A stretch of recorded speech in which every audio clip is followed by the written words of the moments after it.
네, 이사야 4장 1절부터 같이 읽어봅니다. 1절입니다.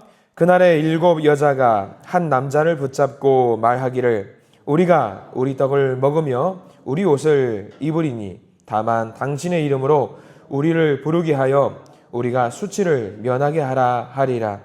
그날에 여호와의 싹이 아름답고 영화로울 것이요 그 땅의 소사는 이스라엘의 피난한 자를 위하여 영화롭고 아름다울 것이며 시온에 남아있는 자, 예루살렘에 머물러 있는 자, 곧 예루살렘 안에 생존한 자 중 기록된 모든 사람은 거룩하다 칭함을 얻으리니 이는 주께서 심판하는 영과 소멸하는 영으로 시온의 딸들의 더러움을 씻기시며 예루살렘의 피를 그 중에서 청결하게 하실 때가 됨이라.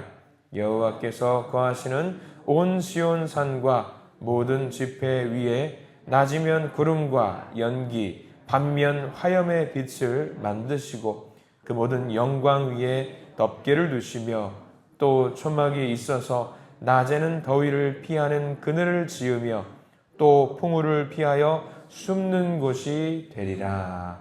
아멘. 오늘 이 말씀 가운데 하나님의 은혜가 넘치는 소중한 시간들이 되시기를 간절히 기도하고 소망합니다.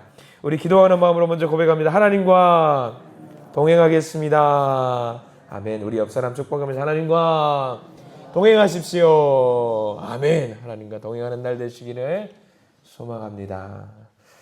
그리고 이사 4장 말씀을 우리가 전체를 다 읽어봅니다. 오늘도 변함없이 하나님의 어떤 심판의 메시지가 등장을 합니다. 이 심판 메시지가 계속 등장을 하면은요, 좀 지쳐요. 힘들기도 하고 불편하기도 합니다. 무섭고 불편한 마음이 드는데 힘들고 고되죠. 그런데도 우리가 이런 이야기를 계속 봐야 하나 그런 생각도 들 텐데 문제는 불편하고 좀 싫다 그런 생각을 하기 전에 우리가 먼저 왜 이런 말씀을 우리에게 주시는지를 알아야 되겠죠. 자기 반성과 자기 회개를 해야 된다라는 그런 의미에서 이런 말씀을 주시는 것 같습니다. 부모님들이 자녀들에게 훈계하고 교육할 때는요, 이유가 있어서 자녀들에게 훈계를 하는 겁니다. 그 자녀를 살리기 위해서 하는 말씀들이 있잖아요. 단점을 부각시키는 일, 문제점을 확대시키는 일, 그것을 통해서 내 자녀가 살아내기를 위한 부모의 마음, 그런 마음에서 이런 심판의 메시지를 주시는 것 같습니다. 그래서 하나님의 이런 어떤 심판의 말씀, 혼내키는 이 말씀을 어떻게, 어떤 자세로 받아야 되느냐, 이런 자세죠. 주여, 제가 범죄했습니다. 주님, 제가 잘못했습니다. 라는 것이 사실 먼저 나와야 돼요. 이거 불편한 말씀이다 라고 해서 귀를 막는다든가 하는 것이 아니라 내 마음속에 있었던 어떤 잘못한 것을 하나님께 내려놓는 그런 자세가 필요합니다. 여러분들도 경험해 보셔서 아시겠지만 자녀들을 훈계하면서 아마 경험해 보셨을 거예요. 자녀들에게 이거 잘못됐어 라고 이야기를 하면은요, 자녀들은 제일 먼저 뭐라고 이야기합니까? 엄마, 아빠, 그거는요. 엄마, 아빠, 이거는요. 라고 하면서 제일 먼저 변명을 할 때가 있어요. 변명을 하는 이야기를 들으면 엄마, 아빠는 어떻게 됩니까? 눈이 일단 돌아가요. 눈이 일단 돌아가요. 그래서 저 같은 경우는 그렇습니다. 엄마, 아빠, 이거는요. 그럼 딱 이렇게 끊어버려요. 네! 다른 말도 안 해요. 뭐라고 막 하려고 그러면 네! 무슨 말이냐면 먼저 네 하라고, 네. 너가 잘못했다는 걸 인정하라고. 그 이야기를 먼저 꺼내요. 그러면은 풀이 죽어가지고 네, 그렇게 하거든요. 애들은 다 그렇게 하는 것 같아요. 근데 인정을 해야 돼요. 자기가 잘못했다는 것을 인정해야지 어떻게 되느냐? 그 다음으로 넘어갈 수 있어요. 하나님, 제가 잘못했습니다. 이걸 내려놔야지만이 그 다음 뭐가 준비되어 있냐면 심판 다음에 뭐가 있죠? 성경 말씀은, 이사야 말씀은 이게 계속 반복되거든요. 심판 다음 뭐가 있냐면 심판으로 끝내는 게 아니에요. 이사야 말씀의 핵심은 뭐냐면 심판 다음에 뭐가 있냐면 그 너머에 회복이 있어요. 회복. 이게 중요한 거예요. 심판 다음 회복. 아버지와 아들의 관계의 회복이지요. 살리기 위한 관계의 회복. 이게 이사야 66장까지 계속 반복됩니다. 이게 인정이 되고 심판을 받을 수 있는 그런 준비가 되어야지 그 다음 회복도 주신다라는 것을 우리가 알아야 돼요.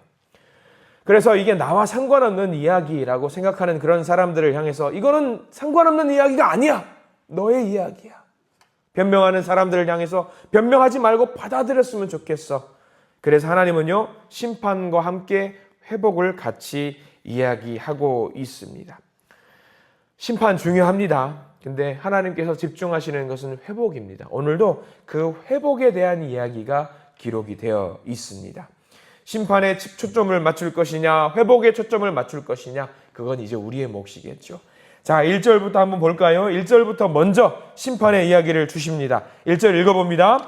그날에 7 여자가 한 남자를 붙잡고 말하기를 우리가 우리 떡을 먹으며 우리 옷을 입으리니 다만 당신의 이름으로 우리를 부르게 하여 우리가 수치를 면하게 하라 하리라.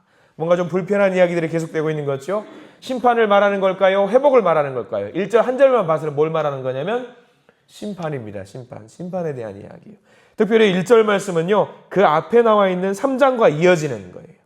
3장 25절과 26절을 같이 봐야 돼요.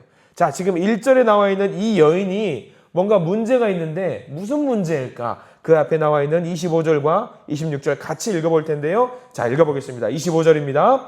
너희의 장정은 칼에, 너희의 용사는 전란에 망할 것이며 그 성문은 슬퍼하며 곡할 것이요 시온은 황폐하여 땅에 앉으리라. 자, 25절 잘 보세요. 장정이 나와요. 남자들이 등장하죠. 근데 그 남자들이 모두 어떻게 됐냐면 전쟁으로 인해서 모조리 죽게 된 거죠. 칼로 쓰러지게 된 것이죠. 장정이 칼에 죽었어요. 그러면 전쟁을 통해서 남자들이 죽었습니다. 누구만 남아요? 여자들만 남는 거예요. 근데 이스라엘 백성들은 여러분 아시겠지만 부부가 되어 있습니다. 남자와 여자가 있어요. 남자들은 경제 생활을 해서 가정을 꾸려나갈 수 있죠. 여자들은 경제 생활을 못 해요. 할 수가 없어요. 그러나 남자들이 다 죽어버렸어요. 그럼 그 가정은 어떻게 되는 거예요? 완전히 무너지게 되는 거예요. 그러면 무너지는 걸 면하게 하기 위해서 여자들은 무엇을 하느냐? 남자들을 보면 뭘 해요? 부부의 관계를 맺는 거죠. 부부의 관계. 근데 남자들이 다 죽었으니까 남자들 보이기만 하면 여자들이 다 달려드는 거예요. 우리가 부부의 관계를 맺읍시다. 당신과 내가 부부가 됩시다. 그래서 1절 보면 이해가 되는 거예요. 그날에 7 여자, 7 여자는 7이라는 말은 가득 차 있다라는 얘기예요. 모든 여자들이 나타나가지고 한 남자만 붙들고 말하기를 우리가 떡을 먹어 내 돈 내고 내가 밥 먹고 내가 내 돈 내고 옷 입고 할 테니까 다만 당신은 뭐만 대달라? 내 남편의 역할만 해달라. 이름만 빌려달라. 지금 그 이야기라는 거죠. 얼마만큼 지금 황폐해야 됐다는 걸 설명해 주는 거예요. 다 싸그리 망했다라는 걸 이야기해요. 다 망해버렸다라는 거예요. 그러니까 여자들이 그냥 내 남편 사랑하는 내 남편 아니어도 되니까 그냥 이름만 좀 빌려주세요. 지금 그 정도로 망해버렸다라는 이야기가 3장 25절부터 4장 1절까지 이어지고 있는 거예요. 철저히 망했다. 이게 심판일까 회복일까? 이거 심판이에요. 하나님이 심판했다라는 이야기예요. 그 심판의 날에 이제 어떻게 되느냐? 2절 넘어가 보면 2절 처음 시작이 뭐로 되어 있냐면 그날에로 시작되어 있죠. 잘 보세요. 1절도 뭘로 시작되어 있죠? 그날에로 시작돼요. 같은 날이에요. 근데 1절은 심판이라고 그랬죠. 다 망해버렸다고 그랬죠. 자, 2절 읽어보세요. 2절은 느낌이 확 달라요. 같은 날인데 느낌이 달라요. 2절 읽어봅니다. 그날에 여호와의 싹이 아름답고 영화로울 것이요 그 땅에 솟아는 이스라엘의 피난한 자를 위하여 영화롭고 아름다울 것이며 1절과 2절 같은 날이에요. 그날인데 느낌이 어때요? 2절은 확 달라서 2절은 심판이에요. 회복이에요. 같은 날인데 2절에는 회복을 말하고 있어요. 이게 뭘 말할까요? 여호와의 날이라고 하는 그 날은요. 두 개가 같이 있는 거예요. 심판과 회복이 같이 있는 걸 말해요. 같이 있는 거. 근데 2절 보세요. 여호와의 싹이라는 게 등장합니다. 여기 싹이라는 표현에다가 조그맣게 동그라미 표시를 해두세요. 겨울 내내 숨죽여 있다가 봄 되면은 땅을 뚫고 뭐가 나와요? 싹이 나오지요.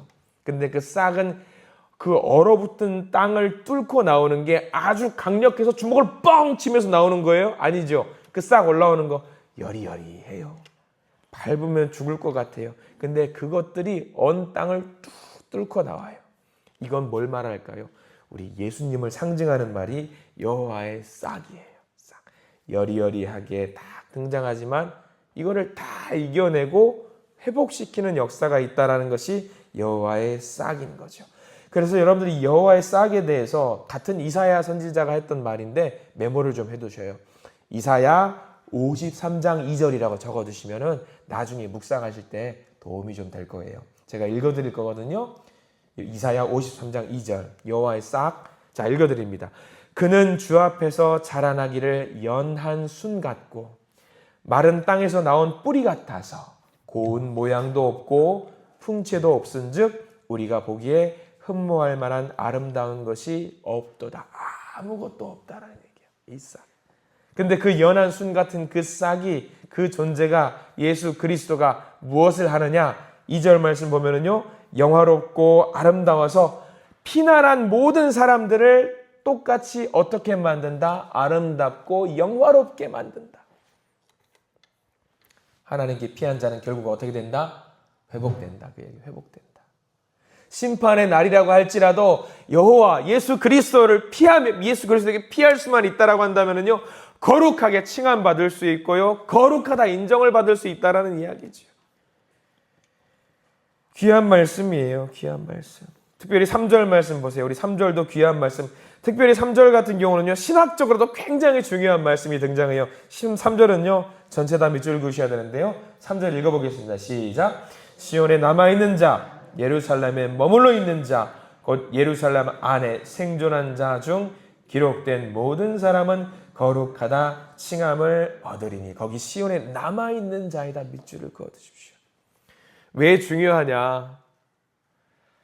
굉장히 중요한 의미가 있어요. 이 남아있다라는 말이 히브리어 원어로 좀 들어다가 보자면요, 능동형이 아니라 수동형으로 표현되어 있어요. 이게 무슨 말이냐?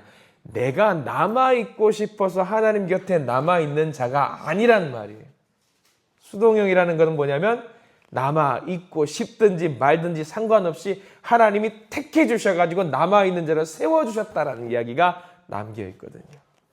내 선택권이 있다 없다? 아니에요. 이거를 우리는 뭐라고 말하냐면 하나님의 은혜라고 말해요. 하나님의 은혜로 내가 남아있는 자가 됐다라는 거예요. 쉽게 이야기해 볼까요? 이런 이야기죠. 여러분들 이 시간에, 새벽 예배 시간에 왜 잠 안 주무시고 교회 나와서 이렇게 피곤한 몸을 이끌고 예배를 드리셔요? 저는 도무지가 이해가 안 가요. 피곤하면 주무셔야죠. 집에 가서. 왜 나오셔서 기도하란다고 이렇게 나오셔요? 이걸 말해요. 내가 나오고 싶어서 나온 게 아니라 누가 이끄신 거예요? 하나님이 이끄셔서 기도자로 세우셨다라는 것이 바로 여기 남아있는 자를 말해요. 더 자야죠. 피곤한데. 근데 이 자리에 나온 이유, 하나님이 나오게 만들어주셨고 나오게 만들어주신 이유, 너희들을 특별하게 사랑해서 내가 너희에게 더 큰 은혜를 부어주기 위해서 이 자리에 초청했다. 이게 남아있는 자예요. 여러분들 그러면요, 특공대예요. 특공대. 귀한 은혜 받은 거예요. 하나님이 한 명 한 명을 더 세워주시는 거예요. 내가 은혜 받고 싶어서, 하나님 은혜 받고 싶어서 나왔어요. 이게 아니라 내가 너 은혜 주려고 이 자리에 초대했어 라는 거예요. 그러면 여러분들은요, 어떤 자격을 갖고 있냐면 회복을 만드실 때에, 심판이 있고 회복이 있다라고 말씀드렸잖아요. 심판을 넘어서 회복으로 갈 때에 여러분들은 선택받은 자로 회복의 시발점이 된다라는 이야기예요.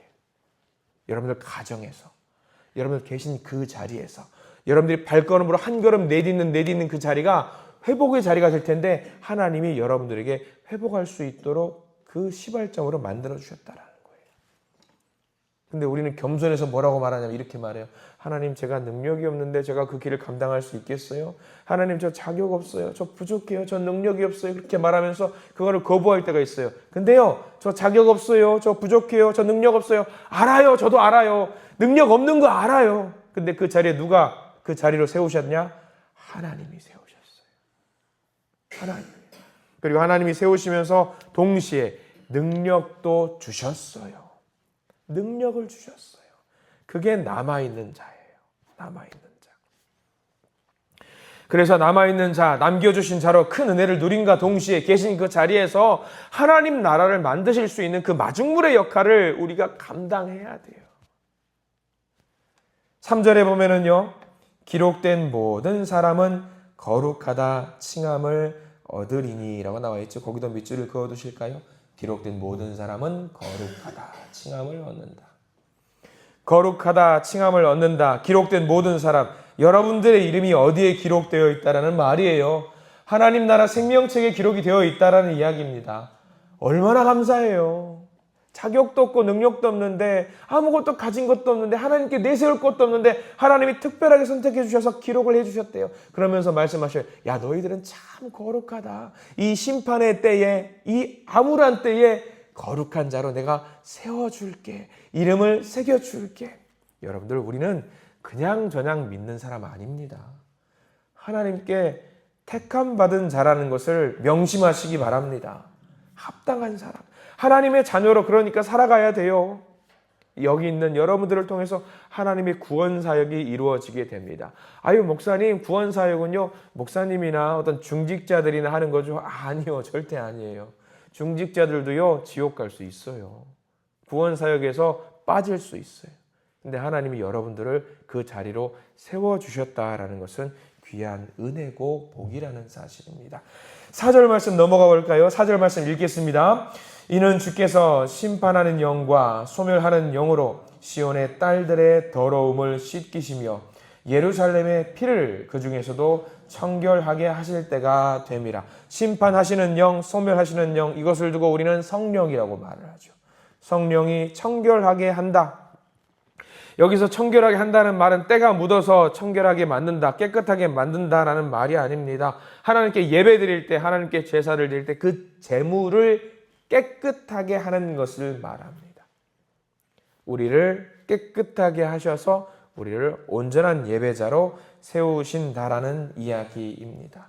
그래서 우리를 회복의 그 길 가운데 세우시는데 그 회복의 길로 세우시는 것이 5절과 6절 말씀이에요. 자, 이제 회복의 생각만 하십시오. 심판 넘어갔습니다. 회복의 생각만 하시고 5절과 6절을 읽어보겠습니다. 시작. 여호와께서 거하시는 온 시온 모든 지폐 위에 낮이면 구름과 연기, 밤이면 화염의 빛을 만드시고 그 모든 영광 위에 덮개를 두시며 또 초막이 있어서 낮에는 더위를 피하는 그들을 지으며 또 풍우를 피하여 숨는 곳이 되리라. 아멘. 5절과 6절 말씀 가만히 읽어보면 뭐가 생각나세요? 출애굽이 생각나는 거예요.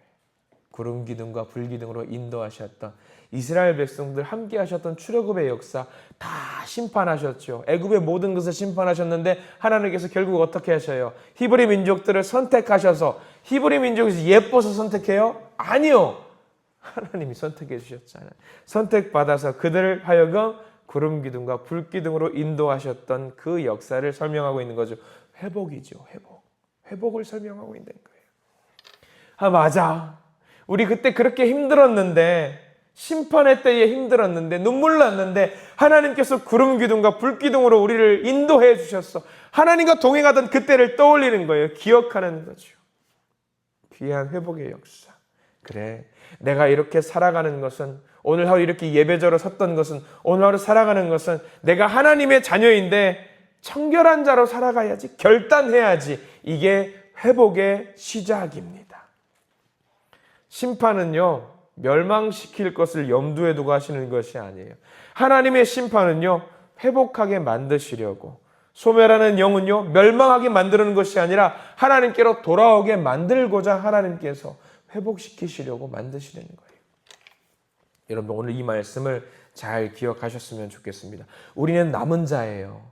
멸망당한 자가 아니라 남은 자입니다. 남은 자면은요, 남은 자답게 살아가야 됩니다. 남은 자의 몫을 해내야 됩니다. 우리가 이 시간에 성도로서 이 시간에 새벽 예배 시간에 나와서 기도할 수 있게 된 이유, 피곤한 몸을 이끌고 새벽 예배 자리에 초대받은 이유, 그냥 내가 나와서 하나님께 인생 상담하고 고민 상담하는 그런 시간이 아닙니다. 하나님이 선택해 주셔서 거룩한 자로 세우셨으니까 회복의 기도를 하나님께 올리고 회복의 응답을 받아야 된다라는 의미로 이 자리에 세우셨어요. 너는 선택받은 자야. 너는 선택받은 자야. 너는 남은 자야. 거룩한 자야. 그러니까 선택받은 기도를 해야 되고 남은 자의 기도를 해야 되고 회복의 기도를 해야 된다. 여러분을 깨달아 아시기 바랍니다. 여러분들은 보통 사람이 아니십니다. 하나님께 선택받은 자라는 것을 아시기 바랍니다. 그래서 오늘 하루 살아가실 때에 그 하나님의 회복의 소망이 담겨져 있는, 심겨져 있는 그런 사람으로서의 귀한 삶을 살아내시는 저와 여러분들 되시기를 간절히 축원합니다. 기도하겠습니다. 하나님, 이 마지막 심판의 때에 심판이 있을 것이라고 말씀을 해 주셨습니다. 근데 우리는요, 그 심판을 너무 쉽게 생각합니다.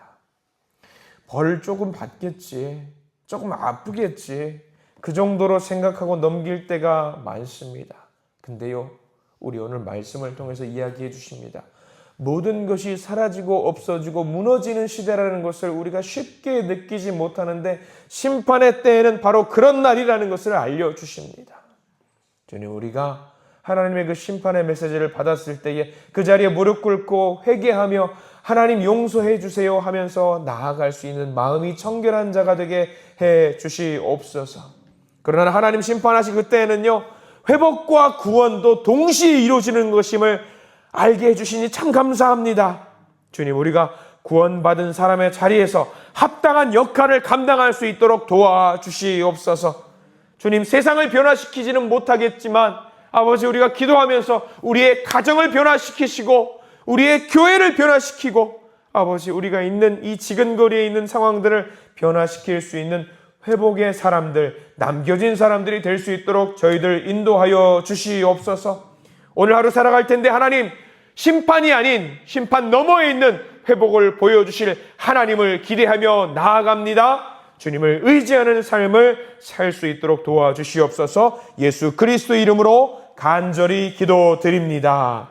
아멘.